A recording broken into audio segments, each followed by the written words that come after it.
I'm Anita Bathe. Here's some of what we have for you today on CBC Vancouver News. By the end of this day, I know that at least 4 people are going to be dead. More staggering numbers showing just how bad the drug toxicity crisis is. Also, BC is growing faster than almost any other province in Canada, and the cities that are expanding the most may surprise you. Now you're seeing an influx of bets on just the winner, but you're also seeing a lot of bets on some of the fun stuff behind the game. Why a change to local sports betting rules could mean big bucks on the line during the Super Bowl. This is CBC Vancouver News.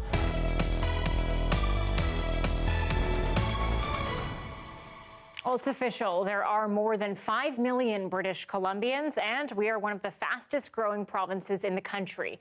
The first data from the 2021 census is out. Every 5 years, Canadians are asked to fill it out, giving governments and organizations all sorts of information to help guide future decisions. Joining us now to talk about what has changed in our province, our municipal affairs reporter, Justin McElroy. So, Justin, it's been 5 years since we got all this great information. What's different now?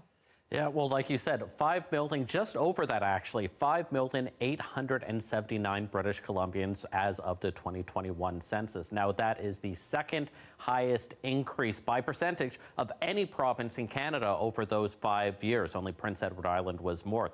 And when you look at where those people are, well, it's a similar story that we all know and talk about. 60% of them in the Lower Mainland, about 1 million people just under on Vancouver Island, and then the rest scattered mostly in smaller communities in the rest of the province. However, one thing that changed a lot over the last 5 years is where the big population growth happened. And it happened outside of Vancouver and Victoria. In fact, when you look at this chart, it shows of the dozens and dozens census metropolitan areas in Canada, the 5 with the biggest population growth by percentage, the 5 with more than 10% growth, 4 of them in British Columbia: Chilliwack, Nanaimo, Kelowna, and Kamloops. Kelowna being number 1, all seeing double-digit percentage growth. So are Vancouver and Victoria the biggest population centers still? Yes, but are these other secondary centers growing? They are, and by quite a bit, more so than anywhere else in Canada. And that's a big story both now and in the future for those communities.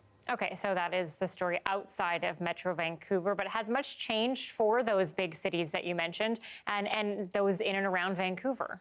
You know, not too much for most people when they think about what's changed and what the numbers show. Here are the top 10 municipalities in the province by population now. It is the exact same as 5 years ago, and it's in the exact same order as well. But if you take a look at that increase in percentage, Surrey continues to grow much faster than Vancouver. You know, we've been talking for decades and decades about how Surrey could be on track to become the biggest in the province. It's getting a little bit closer and a little bit clearer to reality right now, but for the moment, as it's been for a century now, Vancouver is still the biggest in the province.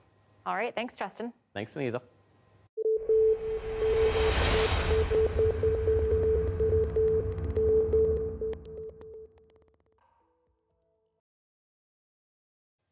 And now we want to look at one of the other pandemics in our province, not COVID-19, but the toxic drug crisis, officially showing that 2021 was the worst year on record. Eva Ugwensenge has this story tonight. 2,224. That is the total number of British Columbians who died of a suspected drug overdose last year. 26% increase from 2020. Staggering numbers, it's insane. I'm sorry to be the bearer of such mind-numbing news. I know that these numbers and these findings fall very hard on those with lived and living experience and their friends and families. More than 6 people were dying daily last year. November and December marked the 2 deadliest months of the crisis recorded thus far, and the rise of death partly attributed to an illicit supply that is increasingly more dangerous. But now that so many people, knowing and unknowing, are ingesting benzodiazepines, naloxone will become increasingly less effective. And there is not another antidote, so we will continue to see more and more people die. Experts from all fields have said a safe supply of prescribed drugs is the only way to save lives. The BC government expanded access to safe supply in the summer, and despite the upward trend in deaths 6 years into this public health emergency, it says it's making a difference. The loss of life tells us, continued and terrible and unacceptable loss of life tells us that we need to do more. But drug user advocates have said it does not go far enough. By the end of this day, I know that at least 4 people are going to be dead. Advocates also want the message to be clear. The overdose crisis is not limited to the downtown east side. Please, do not use images of people using in alleyways or needles in the puddles when you tell our stories. Meantime, people who use drugs are left wondering how long until they have access to a safe drug supply. I know that if there is not a change drastically or I don't have something done, then I will be dead. Eva Uguen-Senge, CBC News, Vancouver.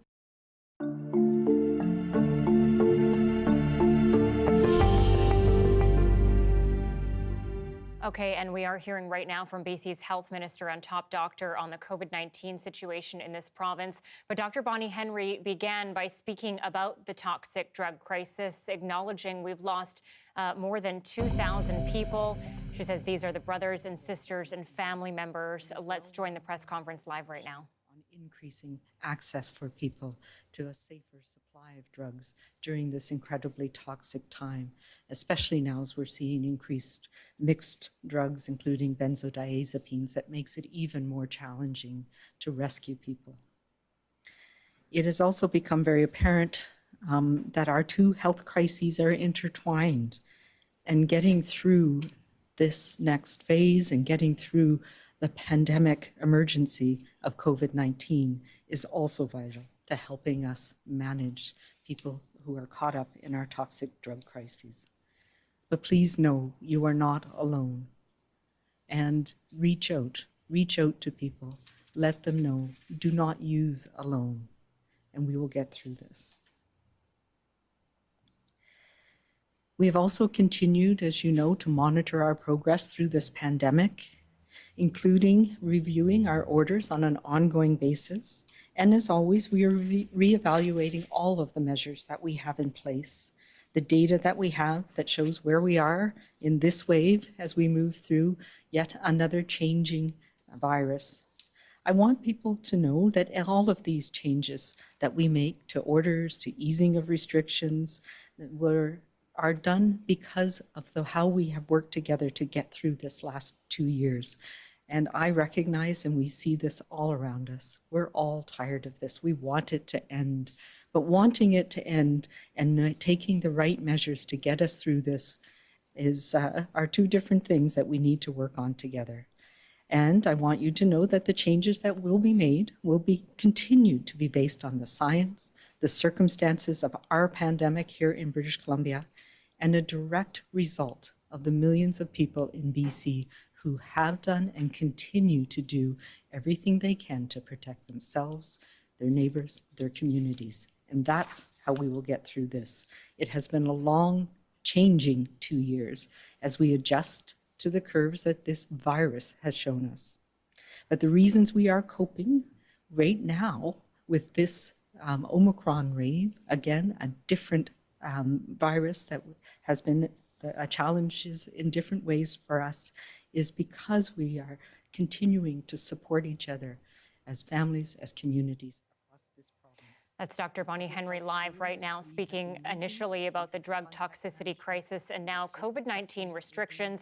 She says we are all tired and the changes that are made will continue to be based on science. Now, I want to stick with COVID-19 and another story we're looking at today. Serious adverse reactions to the vaccine. They're extremely rare, but when they do happen, they can leave patients struggling to find support. As John Hernandez reports, that's why one BC man who was left partially paralyzed after his first shot of AstraZeneca is speaking out. Even the little things can be a struggle for Ross Whiteman. It's kind of overwhelming, a lot to take in. I tried to stay away from from Dr. Google. Just days after receiving the AstraZeneca vaccine, he started having excruciating back pain, and then came the tingles on his face. It's been a roller coaster for me, so it hit me hard right away. So I had the paralysis from the waist down and the full facial paralysis. Whiteman was diagnosed with Guillain-Barré syndrome, a rare neurological disorder.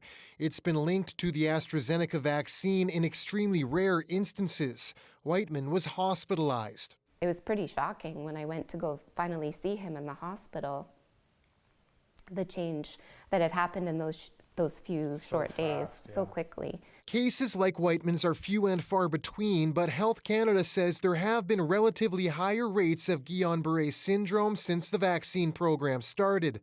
In BC, there has been 10 cases of the disorder reported within 30 days of patients getting a shot. Health experts note that's a small fraction of the nearly 11 million doses administered. It is known that rarely vaccines are associated with this as a very significant side effect.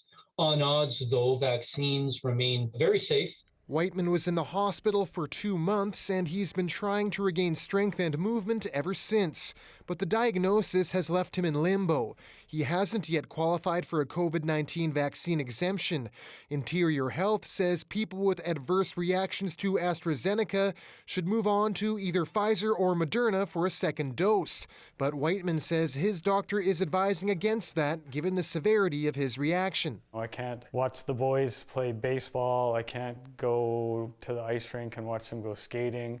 It hurts for sure. You know, I can't even go just do the simple things. And then there's the issue of lost compensation. Canada does offer financial relief for vaccine injury, but few have received it. According to Health Canada, 400 people have applied for vaccine injury supports, which covers lost income. But less than 5 of those claims have been approved. You know, we've never been anti-vaccine. When something like this happens, I think that, you know, we need to make sure that these people are taken care of and not sort of left to fend for themselves. For now, the focus is on what he can at least partly control, recovery, a long road that could take up to 3 years. John Hernandez, CBC News, Vancouver. A man and woman are in hospital after a shooting last night in Surrey. It happened at about 11:30 near 104th Avenue and 168th Street in the Fraser Heights neighborhood. Both victims were transported to hospital. The woman is in serious condition. The other victim has life-threatening injuries. Police say it appears to have been a targeted hit connected to the ongoing conflict in the Lower Mainland.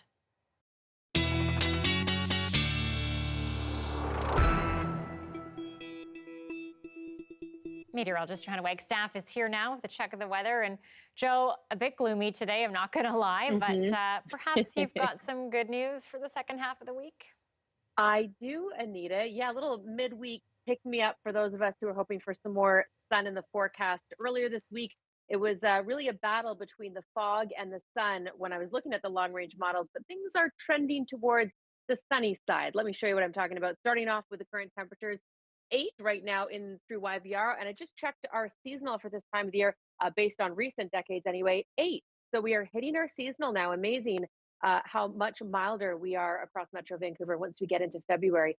Seeing general cloud and yes, patches of drizzle through the day across Metro Vancouver. But let me take you through one of the forecast models that I think is doing a pretty good job of handling the drizzle that will come back tomorrow morning, especially for the valley. Here, 7, 8, 9 a.m., a chance that we'll see that drizzle right across Metro Vancouver for the first half of the day.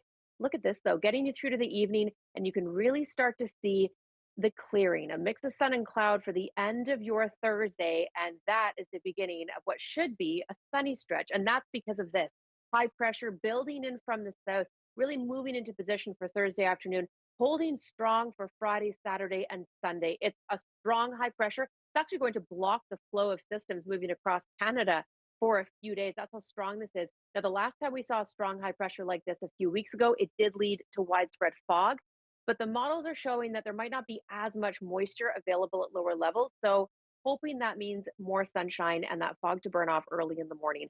Take a look at the forecast across the province for tomorrow. Sunshine for everyone. getting through a gloomy and drizzly first half of the week for almost everyone. And Prince Rupert, so pleased to see you get some sunshine as well. Same story towards Port Hardy, where you've both been seeing some steadier rain. So first half of tomorrow looking showery for Metro Vancouver, clearing for the second. We get back to seasonals for Friday and Saturday. Saturday should be a stunner of a day with double digits. And then look at that, just some showers for next week. But all in all, Anita, I would say this forecast is looking spring-like. I'm into it. I thought we had a long way to go, but sure. I know. I mean, I'm not ruling anything out, but spring for the next 10 days anyway. All right. Thanks, Joe. You're welcome. And we are 4 days away from the Super Bowl, and here in BC, the game is on track to smash betting records. BCLC is estimating that this Sunday, more than $2 million in wagers will be placed on the playnow.com website. That's the province's local sports book. Sunday's game will see the LA Rams take on the underdogs, the Cincinnati Bengals. BCLC says that people are not only betting on who is going to win, they are also betting on other things. Players are able to bet on the halftime show as well, such as what is going to be the color of Eminem's hair, what will be the first song performed, who will be the performer at the halftime show, as well as if all 5 artists will perform together in one collaboration. So there's a lot of action happening behind the game as well. This is the first time players in Canada are actually able to place single bets on the Super Bowl. In August, the federal government made it legal to gamble on individual sporting events, bringing legitimacy to an industry in which Canadians were already spending billions of dollars each year. And at 3:16, a live look at the Ambassador Bridge linking Windsor and Detroit. 6:16 there right now. The most used border crossing in Canada, it's paralyzed by protests. Now, you do see some traffic heading into the U.S. over the bridge tonight. We'll have the latest on what's happening coming up.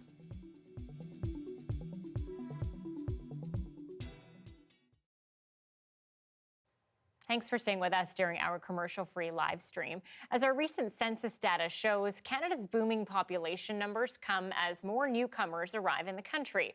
Ismalia Alpha spoke with a student from Uganda about finding his community after arriving here as a young teenager without his parents.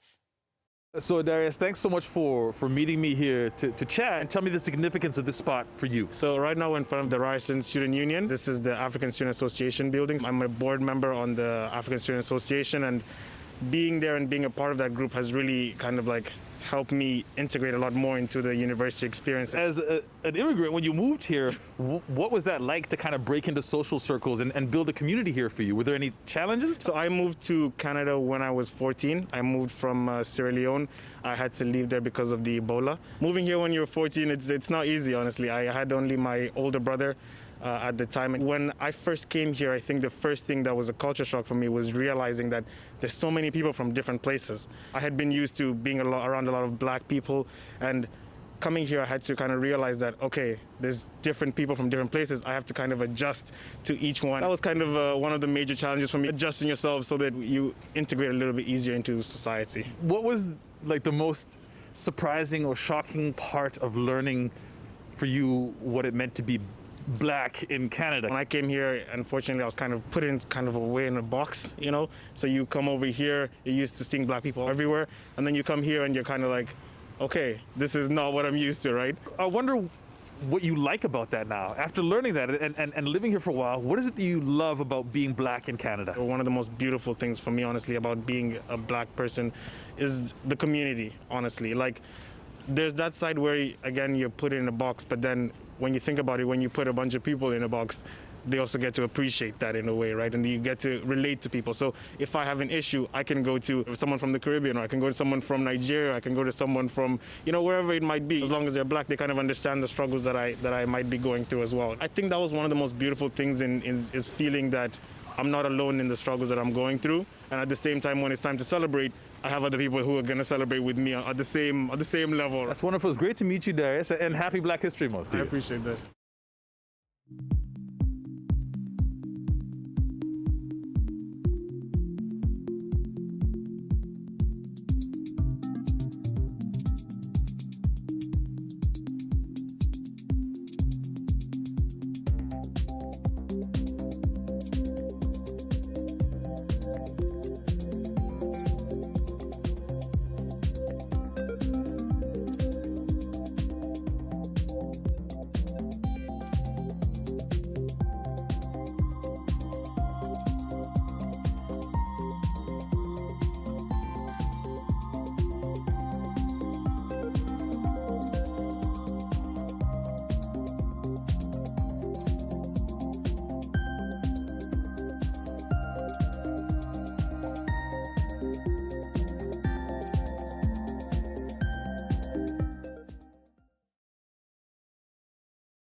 Well, one of the busiest and most economically important border crossings in North America remains snarled. A blockade has all but closed the Ambassador Bridge between Windsor, Ontario and Detroit, Michigan.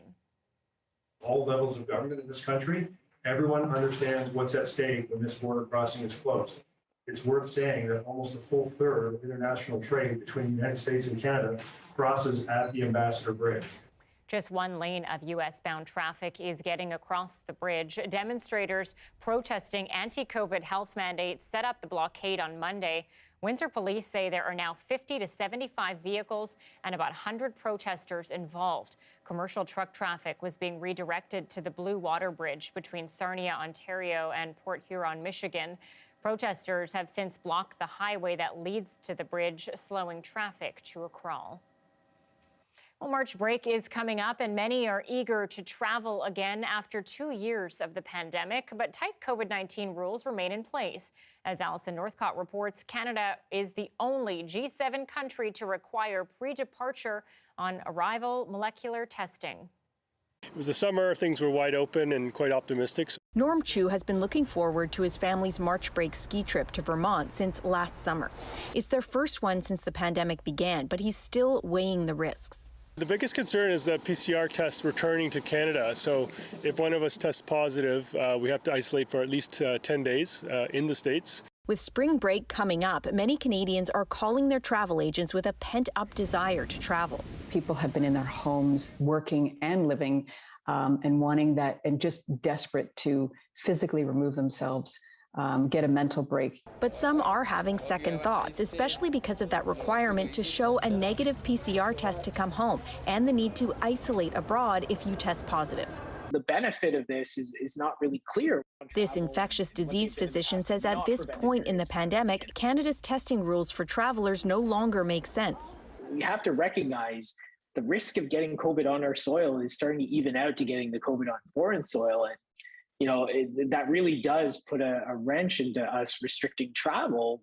What's more, he says, anyone who's had COVID but couldn't get a PCR test in Canada to prove it when they were sick will have to do one to come home from abroad. And Shagla says there's a risk they could still test positive weeks after infection, even if they're no longer contagious. Airlines have also been pushing the federal government to ease some travel restrictions. We really do feel now is the time to have a real conversation about some of these measures and why some of them are in place and which ones we can do without and still keep people safe. The Public Health Agency of Canada says border measures are there to protect Canadians' health and safety, and says the government will continue to review, lift, or adjust them as required. Alison Northcott, CBC News, Montreal. 4 years after a horrific injury left her Olympic dream shattered, a Canadian snowboarder has conquered the slopes for a big win. We hear from Prince George native Marietta O'Dine next.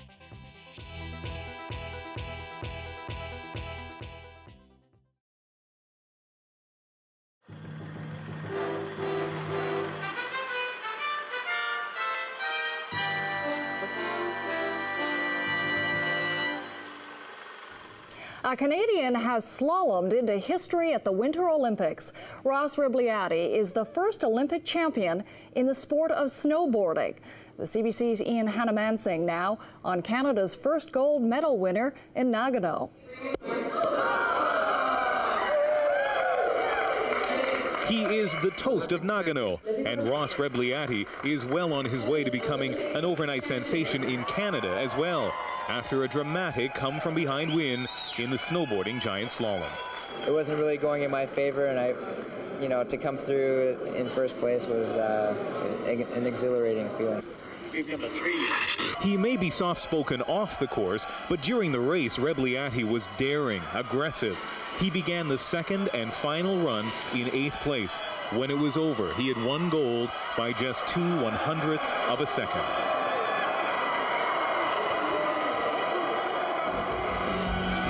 That brought out a sea of Canadian flags at this medal ceremony in downtown Nagano Sunday night, when some of the lustiest cheers came from Rebliati's teammates and coaches.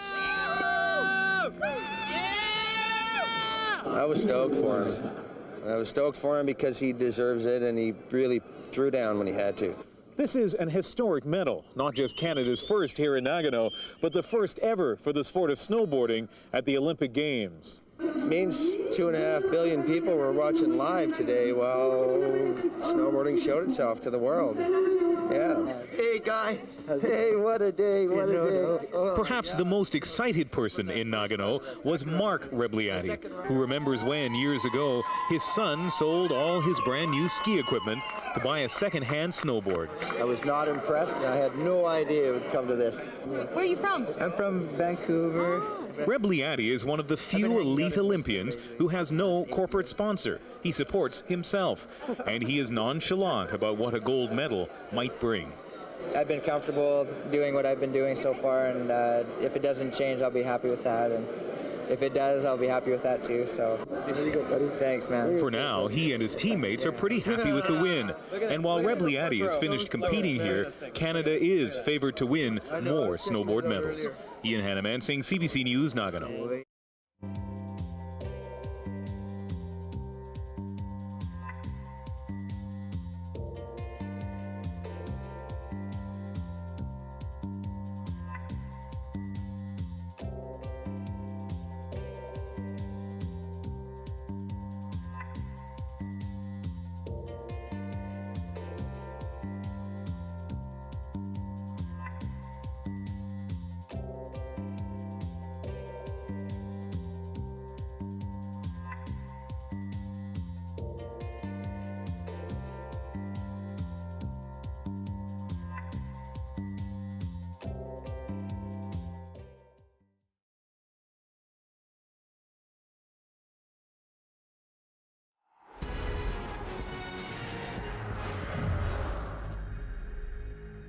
Well, Prince George's Marietta O'Dine captured the bronze medal in women's snowboard cross today at the Beijing Olympics.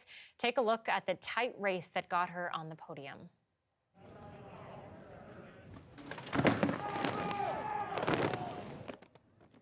O'Dine had the third fastest time in qualifying, and that's where she spent most of the race. Despite a quick start, she fell back off the leaders early on, but kept a solid grasp on third place.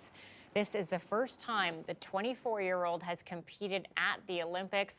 She made Team Canada's for the Pyeongchang Games, but she did suffer a concussion in training. That happened just 2 days before her event. And then she suffered more heartache. In early 2020, her brother died of a brain tumor. Now, O'Dine says they spent a long time in hospice. She would train in the basement gym there.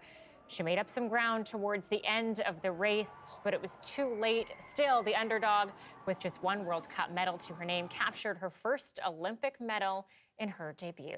Congratulations. It's honestly pretty surreal right now. I came in here with a pretty big mission. Of course, in this sport, absolutely anything can happen. It can be anyone's day. And I honestly just kept on telling myself that it was going to be my day today, and I really worked everything that I could, and I came in with a lot of vengeance definitely from the last Olympics. And topping the podium alongside O'Dine was Lindsay Jacob-Ellis from the United States, 16 years after falling in the snowboard cross final at the Turin Games while showboating with a trick on the second-to-last jump. Now she finds redemption. So 2 athletes making the most of second chances today in Beijing. Now we want to take you again to that news conference happening right now. Dr. Bonnie Henry, starting on a somber note, we're just having a bit of a technical issue there, but I do want to touch on what she did say. She marked another deadly month in BC's other pandemic, the toxic drug crisis. Now Adrian Dix is speaking here. Now, the two of them did say that BC's high vaccination rate gives us an opportunity to look at changes to how we're managing in the weeks ahead. All healthcare workers must be vaccinated by March 24th as well. And one little interesting point here, we know now that more than 17,000 healthcare workers called in sick last week. That's slightly down from the week before. We will have more information for you tomorrow as well as on our website from today's briefing. That is it for our show today. Thanks so much for watching CBC Vancouver News. A reminder, we are on at 3 p.m. on television during the Olympics, but we're always available on demand on our website, YouTube, and Facebook.